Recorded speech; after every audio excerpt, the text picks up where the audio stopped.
얼굴 기계와 얼굴의 정치학. 얼굴과 머리를 구별하는 것에서 얼굴에 대한 개념은 시작합니다. 머리는 신체의 일부지만 얼굴은 신체가 아니라 그 표면이고 그 표면에 새겨지는 표정입니다.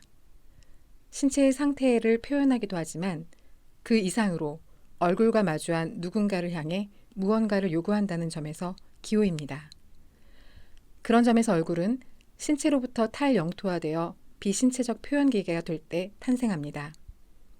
얼굴은 그 자체로 기호이지만 또한 입에서 나가는 말들, 손으로 쓰는 문자가 실질적으로 요구하는 것을 표시하는 기호이기도 합니다. 기호에 실려가는 잉여성으로서의 명령어를 표시하는 기계, 그것이 얼굴이라는 표현 기계입니다. 언어적 기호처럼 그 자체로 의미가 없는 자의적 기표들은 얼굴을 통해 얼굴의 재영토화됨으로써 비로소 의미화됩니다. 또한 얼굴은 마주한 얼굴에게 공감 내지 공명을 요구하기도 합니다.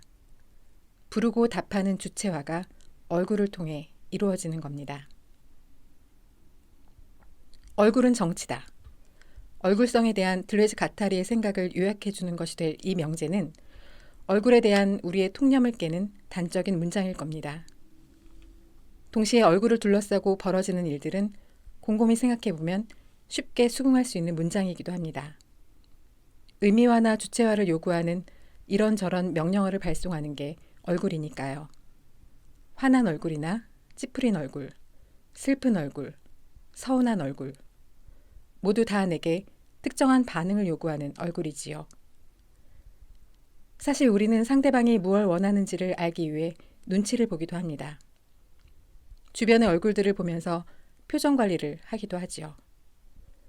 노동자와 대면한 고용주 얼굴, 학생과 대면한 교사의 얼굴, 유권자와 대면한 정치인의 얼굴은 그에 부합하는 얼굴을 요구합니다. 이렇게 얼굴들 사이에는 명령어들이 돌아다니고 있습니다. 사랑하는 사람의 얼굴, 나의 시선을 잡아채는 얼굴도 그렇습니다. 공명을 요구하고 응답을 요구하는 얼굴이지요. 얼굴을 통해 권력이 작동하고 있는 겁니다. 여기서 들레즈 가타리는 두 유형의 얼굴을 구별합니다. 앞 얼굴과 옆 얼굴이 그것입니다. 앞 얼굴은 이마와 볼이라는 여백을 갖는 둥그런 얼굴이고 눈과 입, 눈썹 등으로 의미화하는 기호를 방사하는 얼굴입니다. 옆 얼굴은 다른 얼굴과 마주보며 부르고 답하는 얼굴입니다. 주체와 상응하는 얼굴이지요. 물론 서로 외면하며 반대 방향으로 향한 옆 얼굴도 있습니다. 이 두 유형의 얼굴이 섞이면서 의미화와 주체화의 양상이 표현됩니다. 얼굴은 의미화와 주체화가 교차되는 지점에 있는 특수한 장치라는 말은 이런 맥락에서 나온 것입니다. 머리는 신체를 움직이는 코드에 의해 작동하지만 얼굴은 신체에 의한 코드화가 정지되고 머리가 표정이라 불리는 어떤 것에 의해 초코드화될 때 탄생합니다. 머리가 이처럼 얼굴이 되고 표현적 기호를 갖게 되면 이제 다른 신체 부위도 얼굴화되게 됩니다. 힘차게 치켜든 주먹, 가운데 손가락을 세운 손은 도구와 짝인 신체가 아니라 얼굴과 짝인 기호입니다. 어깨가 구부러지도록 숙인 고개도, 두 팔을 치켜든 상체도, 무릎 꿇은 다리도 그렇습니다. 얼굴이 머리를 넘어 신체 전체를 뒤덮은 겁니다. 또한 얼굴은 신체를 덮은 옷으로 확장됩니다. 주머니와 단추, 어깨에 심은 뽕과 패인 허리선, 띠와 브로치는 신체적 기능을 보완하던 옷을 표정을 갖는 의상으로 바꿉니다. 머리에서 시작된 표면의 정복은 이제 모든 것의 신체의 표면으로 확장됩니다. 주전자나 자동차, 집이나 건물, 도시 등 크고 작은 사물이 나름의 표정을 갖고 얼굴화됩니다. 사물의 얼굴화는 신체적 생존의 조건인 환경을 풍경으로 변환시킵니다. 즉 풍경이란 환경의 얼굴 혹은 얼굴화된 환경입니다. 역으로 미술이나 영화는 이제 얼굴을 풍경으로 다루게 됩니다. 탁월한 초상화는 그 인물의 얼굴을 그가 산 세계로 풍경화합니다. 영화의 클로즈업은 얼굴을 풍경 그 자체가 되도록 함으로써 어떤 사건에 대한 그의 감흥이나 감정을 장면화합니다. 이런 점에서 도구가 손의 상관자라면 풍경은 얼굴의 상관자라고 하겠습니다. 다양한 신체의 얼굴화나 얼굴의 풍경화를 통해 확인할 수 있는 것은 얼굴이 단지 인간의 얼굴로 제한되지 않는다는 사실입니다. 물론 건물이나 도시 혹은 사물의 표정을 인간적인 방식으로 해석하려는 시도들이 빈번하지만 인간의 얼굴은 결코 일반적인 지위를 갖지 않습니다. 인간의 얼굴은 수많은 얼굴의 한 부류일 뿐입니다. 가령 자동차의 헤드라이트와 라디에이터 그릴에서 인간의 얼굴을 상기하기 쉽지만 그것이 꼭 인간의 얼굴이라곤 할 수 없습니다. 유선형으로 늘씬하게 뻗은 차체는 인간 아닌 새나 돌고래 신체를 참조하는 경우가 많고 권위적인 관료는 로봇을 연상하게 합니다. 그런 참조나 연상을 이용할 때조차 실은 그것으로서 늘씬함이나 빠름, 경쾌함, 딱딱함 등의 감흥을 표현하려는 것일 겁니다. 얼굴에는 심지어 절대적으로 비인간적인 어떤 것이 있다 함은 이런 뜻입니다. 따라서 인간의 얼굴만 있는 게 아니라 수많은 얼굴들이 있는 겁니다. 그렇게 상이한 얼굴들을 만들어내는 추상기계가 있습니다. 얼굴은 기호들의 잉여성인 명령어가 등록되는 흰 벽과 주체와의 정념을 끌어당기는 검은 구멍을 통해 작동합니다. 이마와 볼 사이에 흰 벽 위에 새겨지는 이런저런 표정은 입에서 나간 말의 실질적 의미가 무엇인지를, 다시 말해 원하는 게 무엇인지를 표시합니다. 보는 이의 시선을 잡아끄는 두 개의 검은 구멍은 그 흰 벽에 새겨지는 기호를 만들 뿐 아니라 공감하거나 공명하는 정념을 잡아당깁니다. 이렇게 흰 벽과 검은 구멍의 조합을 통해 다양한 표정을 만들어내지요. 그래서 그들은 구체적인 표정의 다양한 얼굴을 만들어내는 흰 벽과 검은 구멍의 체계를 얼굴성의 추상기계라고 명명합니다. 얼굴성의 추상기계는 흰 벽과 검은 구멍의 체계라고 했지만 이때 흰 벽이란 기호가 새겨지는 일종의 서판 같은 것을 뜻합니다. 희다는 것은 비어있음을, 즉 기호가 새겨지기에 적절한 빈 여백을 뜻합니다. 이 서판의 색깔이 반드시 흰색일 이유는 없습니다. 사람의 얼굴이 모두 흰 것은 아니며 건물이나 옷, 사물의 흰 벽 또한 모두 희지 않습니다. 그렇지만 마치 그것이 기호를 새기는 데 최선의 방책인 양 흰색을 특권화하게 될 때 희다라는 말은 특정 색을 지칭하는 것이 되고 맙니다. 특정한 색깔이 그런 색에 대한 선호가 마치 얼굴 자체의 척도라도 되는 양 간주하게 됩니다. 그렇게 되면 이제 흰 벽의 정도가 좋은 얼굴의 정도를 표시하는 것으로 간주되면서 얼굴의 색깔에 위계가 만들어지게 됩니다. 얼굴성의 추상기계가 넓은 흰 뺨과 눈에 검은 구멍을 가진 백인 그 자체가 되는 것은 이 때문입니다. 여기서 결정적인 역할을 했던 것은 바로 예수의 얼굴입니다. 알다시피 신이나 성인의 얼굴은 어디서나 그 성인을 떠받드는 사람들 자신의 모습을 바탕으로 만들어집니다. 가령 흑인들의 신이나 성인이 흰 얼굴을 하고 있을 리 없습니다. 직접 보고 그린 당대의 조각이나 초상조차 없기에 누구도 알 리 없는 예수의 얼굴이 지금의 형태로 그려진 건 르네상스 시대였습니다. 그것은 그걸 그린 당시의 유럽의 백인 남성들의 평균적인 얼굴을 통해 발명된 것입니다. 그런데 그게 예수의 얼굴이 됨에 따라 이제 그렇게 생긴 얼굴이 성인의 얼굴, 본받아야 할 얼굴, 한마디로 좋은 얼굴이 되게 됩니다. 척도적인 얼굴의 자리를 차지하는 겁니다.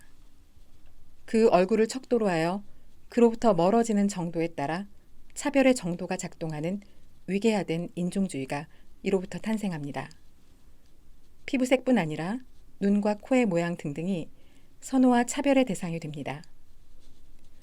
인종주의는 백인 남자의 얼굴을 기준으로 이탈의 편차를 결정함으로써 작동한다고 함은 이런 의미에서입니다. 즉 인종주의는 백인 자신의 얼굴에 보편성을 부여하는 이러한 선별적 척도와의 산물이란 것입니다. 흰 뺨을 모델로 하는 이 척도적 얼굴의 자의성은 사실 검은 구멍인 눈에서 확연하게 드러납니다. 검은 구멍의 검다도 실은 특정 색깔이 아니라 정념이나 시선을 잡아당기는 어트랙터를 뜻하지요. 그러나 이 역시 흰 벽처럼 특정 색깔의 눈을 지칭할 수 있지요.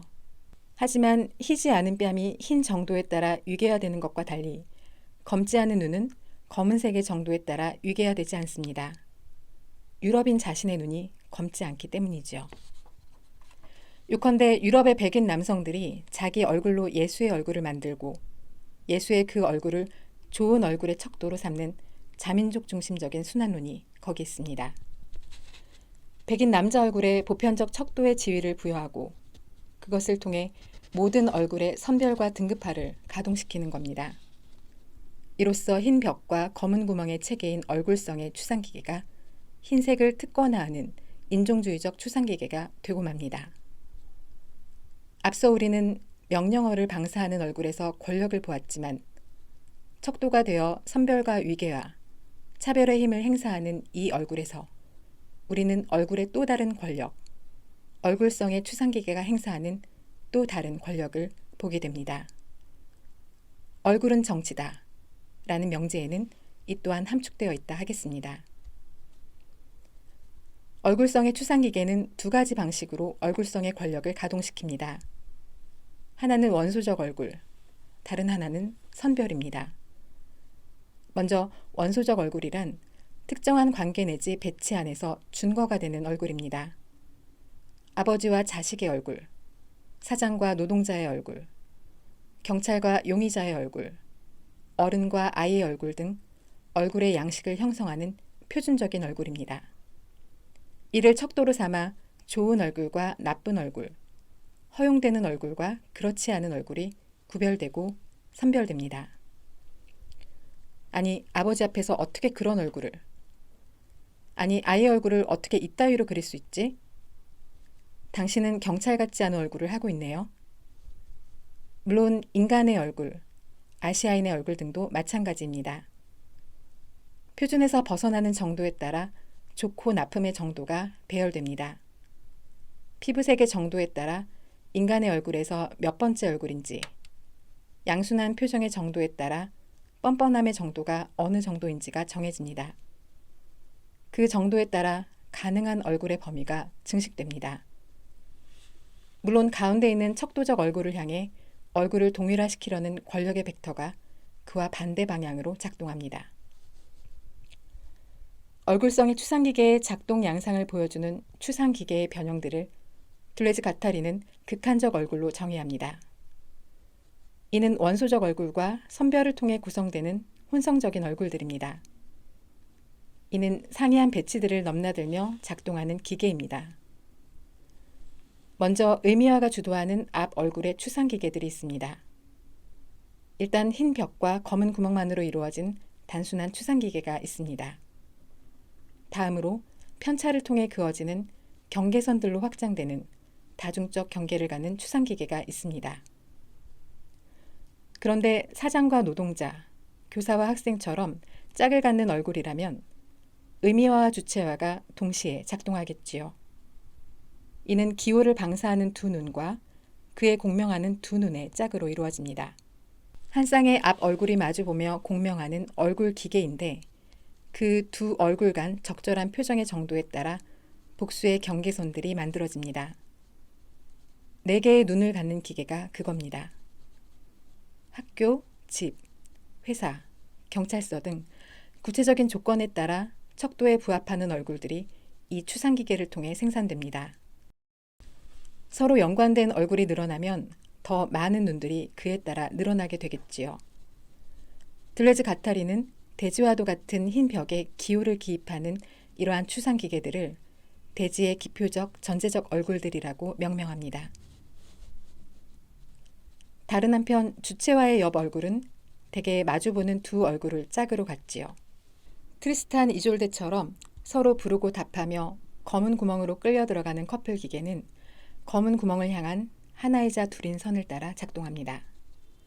주체와 체제와 상응하는 옆 얼굴이 검은 구멍에 끌려 들어가는 양상을 표현하는 추상기계 또한 공명하는 인물들의 수에 따라 공명을 유도하는 성분들의 수에 따라 증식됩니다.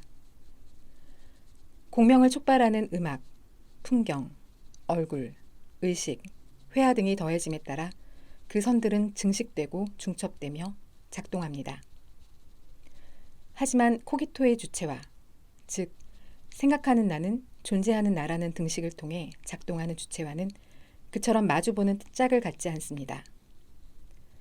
짝없이 고립된 하나의 얼굴이란 점에서 독신자 기계라 명명되는 주체와의 추상기계는 하나의 옆 얼굴이 나라는 자아 내면의 검은 구멍에 빨려 들어가는 양상으로 작동합니다.